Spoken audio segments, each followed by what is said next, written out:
ഇന്ന് രാവിലെ മുതൽ പല മാധ്യമങ്ങളിലും വാർത്തകൾ കണ്ടു. ഇത്രത്തോളം ഒരു രാഷ്ട്രീയവൽക്കരിക്കാൻ എനിക്ക് തോന്നുന്നു ഞായറാഴ്ച ആയതുകൊണ്ടാണെന്ന് തോന്നുന്നു. വലിയ രാവിലെ മുതൽ ഇത്രത്തോളം രാഷ്ട്രീയവൽക്കരിക്കേണ്ട ഒരു കാര്യമല്ല. അതായത് അത് കോർപ്പറേഷൻ്റെ ബിൽഡിങ്ങാണ്. അപ്പോൾ അവിടെ ഇപ്പോൾ നേരത്തെ മധുചേട്ടനായിരുന്നു, ഒരു വനിതയാണ് കൗൺസിലറായിട്ട് വന്നത്. നമുക്കറിയാം അവിടെ സ്ഥലപരിമിതിയുണ്ട്. അപ്പോൾ ശ്രീലേഖ ചേച്ചിയും വി കെ പ്രശാന്ത് MLA തമ്മിൽ വർഷങ്ങളായി വളരെ വ്യക്തിപരമായ അടുപ്പമുണ്ട്, സൗഹൃദമുണ്ട്. അവർ തമ്മിൽ പല കാര്യങ്ങളിലും ഒരു പോലീസ് ഓഫീസർ എന്നുള്ള നിലയ്ക്കും അദ്ദേഹം അന്ന് മേയറായിരുന്നു, അതിനുശേഷം MLA സമയത്തൊക്കെ തന്നെ പല കാര്യങ്ങളിലും ബന്ധപ്പെട്ടിട്ടുണ്ട്. അപ്പോൾ ആ ഒരു സൗഹൃദ വച്ചിട്ട് എൻ്റെ ഓഫീസ് കുറച്ച് സ്പേസ് കുറവാണ്, താങ്കൾ എപ്പോഴെങ്കിലും ഒന്ന് മാറുന്ന ഒരു സാഹചര്യം ആലോചിച്ചിട്ട് സമയമെടുത്ത് മാറുന്നൊരു സാഹചര്യം കൊണ്ടുവന്നു. ഇന്ന് ഫോണിൽ ചോദിച്ചു, ഫോൺ കോളിൽ അത്രമാത്രമാണ് അവിടെ ഉണ്ടായത്. അപ്പോൾ അതിന് ഇത്രത്തോളം രാഷ്ട്രീയവൽക്കരിച്ച് ഒരു ചെയ്യേണ്ട ഒരു ആവശ്യമില്ലായിരുന്നു എന്നുള്ളതാണ് അഭിപ്രായം. അത്രേ അതിൽ സംഭവിച്ചിട്ടുള്ളൂ.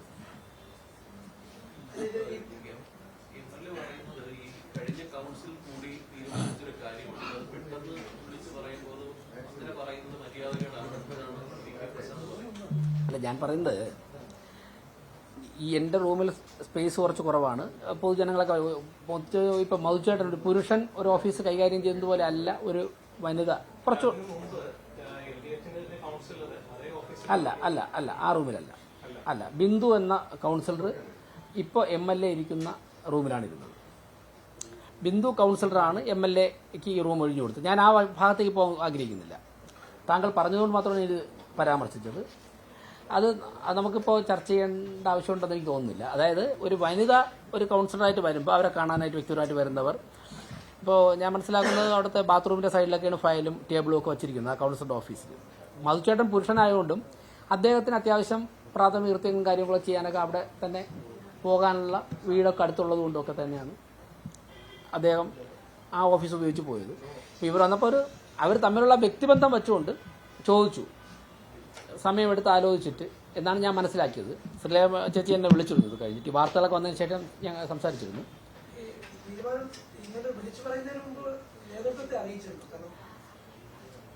പിന്നെ അല്ല, അങ്ങനെയല്ല സനക, അത് ഇപ്പോൾ എല്ലാ കാര്യങ്ങളും അങ്ങനെ വേണമെന്നില്ലല്ലോ. അതായത് അവർക്ക് തമ്മിൽ നല്ല അടുപ്പം ഉള്ളപ്പോഴേക്കും എനിക്ക് അവിടെ കുറച്ച് സ്ഥലപരിമിതിയുണ്ട്, നിങ്ങൾക്ക് എന്തെങ്കിലും ഓൾട്ടർനേറ്റീവ് ഉണ്ടോ? ഒരുപക്ഷെ പീരീഡ് അസംബ്ലിയുടെ കഴിയല്ലേ, അതൊക്കെ മനസ്സിൽ വെച്ചിട്ടായിരിക്കും ചോദിച്ചത്. അതിന് അല്ല ഇപ്പം ഞാൻ നിങ്ങളോട് ആരോടെങ്കിലും വ്യക്തിപരമായിട്ടുള്ള അടുപ്പം വെച്ചിട്ടൊരു കാര്യം ഇങ്ങനെ സാധിക്കുമോ എന്ന് ചോദിക്കുമ്പോൾ അതിനൊരു വിവാദമാക്കും, അതിനെ ആ തരത്തിലേക്ക് കൊണ്ടുപോകണോ വേണ്ടോ എന്ന് ആലോചിക്കുന്നത് നിങ്ങളാണ്. അദ്ദേഹം അത് ചെയ്യാൻ പാടില്ലായിരുന്നു. വ്യക്തിപരമായ സൗഹൃദം വെച്ചിട്ട് ഇങ്ങനൊരു ബുദ്ധിമുട്ടുണ്ട്, അതിനെന്തെങ്കിലും ഓൾട്ടർനേറ്റീവ് ഉണ്ടോ എന്ന് ചോദിക്കുമ്പോൾ അതിന് ഒരു പരിചയമില്ലാത്തവർ വിളിച്ചിട്ട് ഇന്നും മാറണം എന്നല്ലല്ലോ പറഞ്ഞത്. വർഷങ്ങളായി പരിചയമുണ്ട്, പല കാര്യത്തിലും പോലീസ് ഓഫീസറും ജനപ്രതിനിധികളൊക്കെ അങ്ങോട്ടും ഇങ്ങോട്ടും സഹകരിച്ച ഒരു ബന്ധം വെച്ചിട്ടാണ്, ആ സ്വാതന്ത്ര്യം വെച്ചിട്ടാണ് ചോദിക്കുന്നത്. ഇല്ല,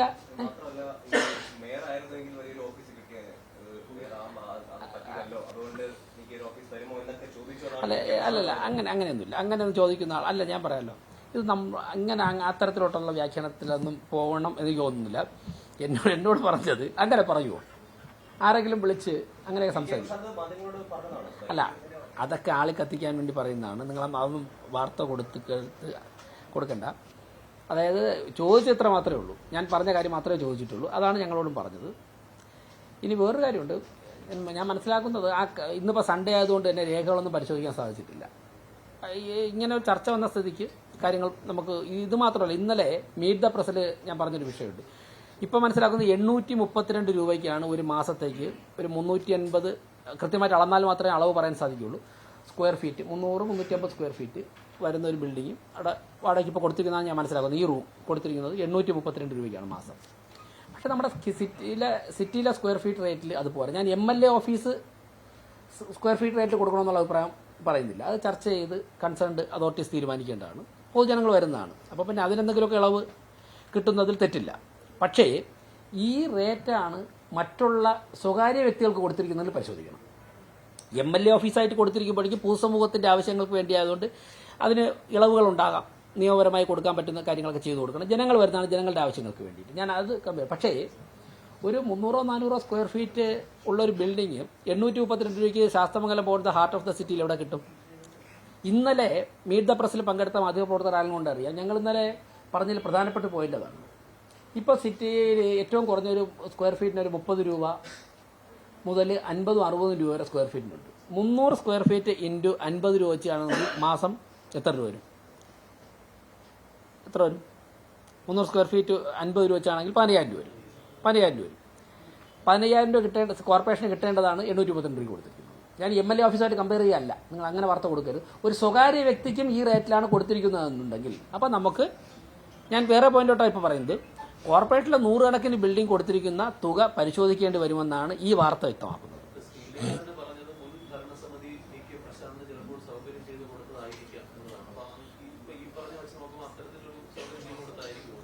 അല്ല, അത് പരിശോധിക്കണം. എനിക്കത് ഈ ഡോക്യുമെന്റ്സ് ഒന്നും കാണാതെ ഏത് പീരീഡിൽ കൊടുത്തതാണ്, അതിൽ എത്ര കാലത്തേക്ക് വാടക അടച്ചിട്ടുണ്ട്, എത്ര രൂപ, ഇത് ഒരു രേഖകൾ പരിശോധിച്ചിട്ട് ഞാൻ 832 പറയുന്നതല്ല, കേട്ടറിവ് വെച്ച് പറയുന്നതാണ്. നാളെ വർക്കിംഗ് ഡേ ആയതിനു ശേഷം സെക്രട്ടറിയായിട്ട് ബന്ധപ്പെട്ട് രേഖകളൊക്കെ പരിശോധിച്ച് ആധികാരികമായിട്ട് പറയാം.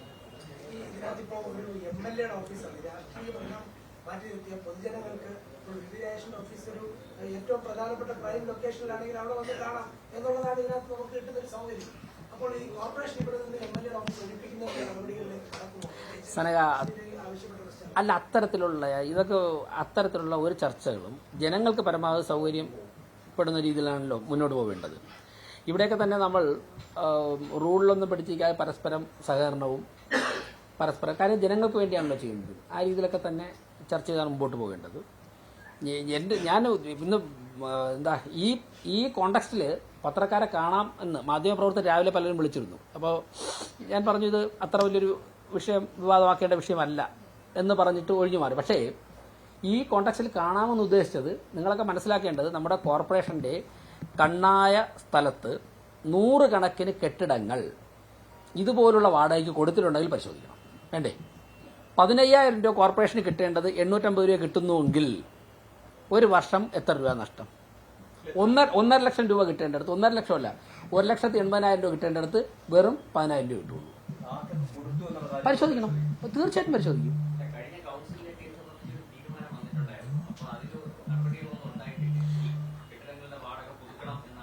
അത് ഞങ്ങളുടെ ഈ ഭരണസമിതി വരുന്നതിന് മുമ്പുള്ള കൗൺസിലാണ്. ഞാൻ പറഞ്ഞ ഈ ഭരണസമിതി ഈ പുതിയ ഇലക്ട് ചെയ്ത ആൾക്കാരുണ്ടല്ലോ, ഡിസംബർ 9 നടന്ന തെരഞ്ഞെടുപ്പിൽ ഇലക്ട് ചെയ്ത ആൾക്കാർ വരുന്നതിന് മുൻപാണ്. പരിശോധിക്കണം, ആ ഡോക്യുമെന്റ്സ് പരിശോധിക്കണം.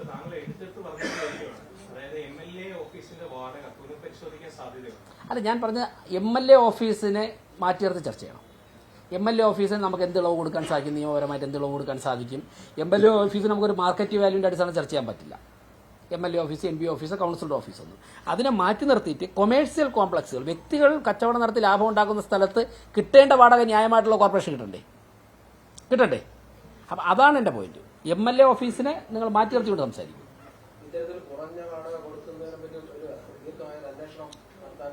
അടിയന്തരമായിട്ട് ചെയ്യും. അടിയന്തരമായിട്ട് അടുത്ത ദിവസം സ്റ്റാൻഡിംഗ് കൗൺസിലൊക്കെ വന്ന് ആദ്യത്തെ കൗൺസിൽ യോഗം കഴിഞ്ഞാൽ ആദ്യ നടപടികൾ വാഹനങ്ങളെ കുറിച്ച് അന്വേഷിക്കുക. കോർപ്പറേഷനിൽ എത്ര വാഹനങ്ങളുണ്ടോ അതിന്റെ ഫിസിക്കൽ വെരിഫിക്കേഷൻ നടത്തണം. എത്ര വാഹനമുണ്ട് എവിടെയൊക്കെയാണെന്ന് ചോദിച്ചാൽ അറിയില്ല. ഈ നമ്മുടെ ഈ ബിൽഡിങ്ങിന്റെ 4 ചുറ്റും വാഹനങ്ങൾ കിടപ്പുണ്ട്. ലക്ഷക്കണക്കിന് 8 ലക്ഷം 10 ലക്ഷം രൂപയുടെ ജീപ്പൊക്കെയാണ് അവിടെ കിടക്കുന്നത് വാങ്ങിയ സമയത്തുള്ള. അതിന് എന്ത് ചെയ്യുന്നു, അതിന് നിയമപരമായിട്ട് അത് നമുക്ക് എന്ത് ചെയ്യാൻ സാധിക്കും എന്നതിനെ കുറിച്ച് ചർച്ച ചെയ്യണം. നമുക്ക് പിരിഞ്ഞു കിട്ടുവാനുള്ള, ഇന്നലെ തന്നെ ഞാൻ പറഞ്ഞു, ഇന്ന് മാധ്യമങ്ങളൊക്കെ കൊടുത്തിട്ടുണ്ട്, നികുതി പണം എത്ര പണമാണ്. എനിക്ക് 25 ലക്ഷം രൂപയൊക്കെ ടാക്സ് പെൻഡിങ് ഉള്ള നിരവധി ആൾക്കാർ 3-4 വർഷം മുമ്പേ എനിക്കറിയാം. അവരൊക്കെ അടച്ചോ ഇല്ലെന്ന് അന്വേഷിക്കേണ്ടതായിട്ടുണ്ട്. അത് പലയിടത്തും ലിറ്റിഗേഷനിൽ കിടക്കുകയാണ്. അത് കേസ് എന്തുകൊണ്ട് പ്രോപ്പറായിട്ട് നടത്തിയ ആ പണം കോർപ്പറേഷൻ മുതൽക്കൂട്ടാകുന്നില്ല. ഇക്കാര്യങ്ങളൊക്കെ അടിയന്തരമായിട്ട് പരിശോധിക്കേണ്ടതായിട്ടുണ്ട്. 113 കിട്ടിയ കണക്ക്.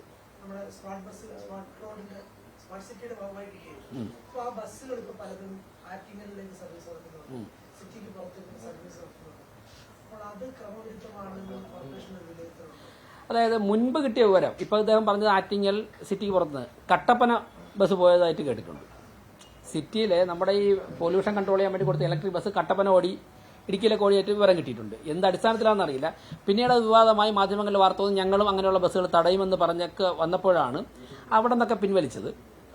പിന്നെ ആറ്റിങ്ങൽ, നെയ്യാറ്റിങ്കര, നെടുമങ്ങാടൊക്കെയാണ് ഓടിക്കൊണ്ടിരുന്നത്.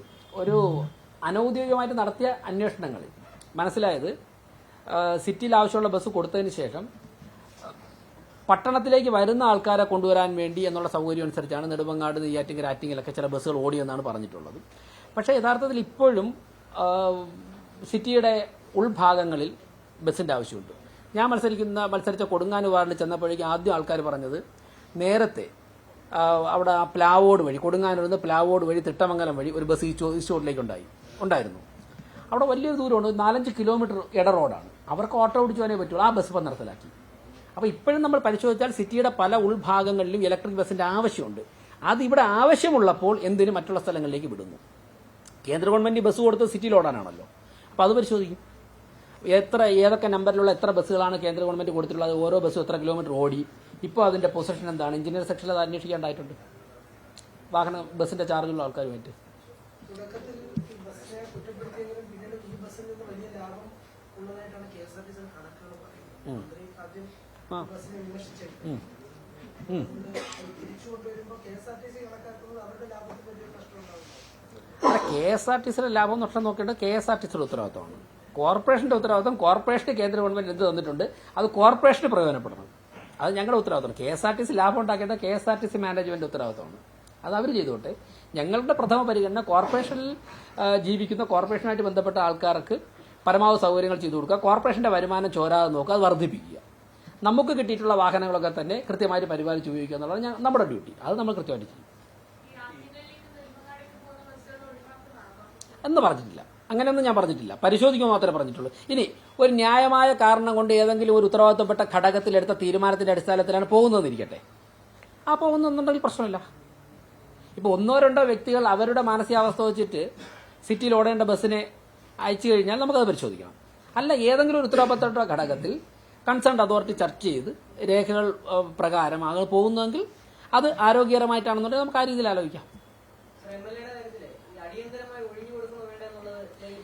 ഇന്ന് രാവിലെ വന്ന വാർത്തയല്ലേ ഉള്ളൂ.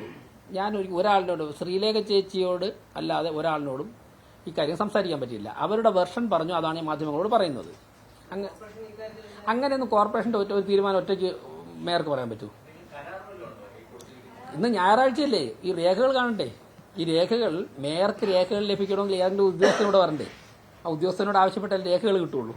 പരിശോധിച്ചിട്ട് പറയാം.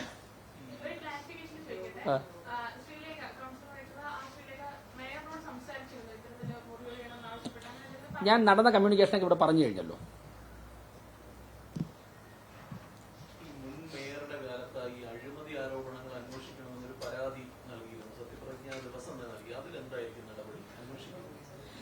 അതിൽ തന്ന നമ്മുടെ ശ്രീകുമാർ എന്നല്ലേ, അതിൽ 2 കേസാണ്. SC ഫണ്ടിൻ്റെയാണ്.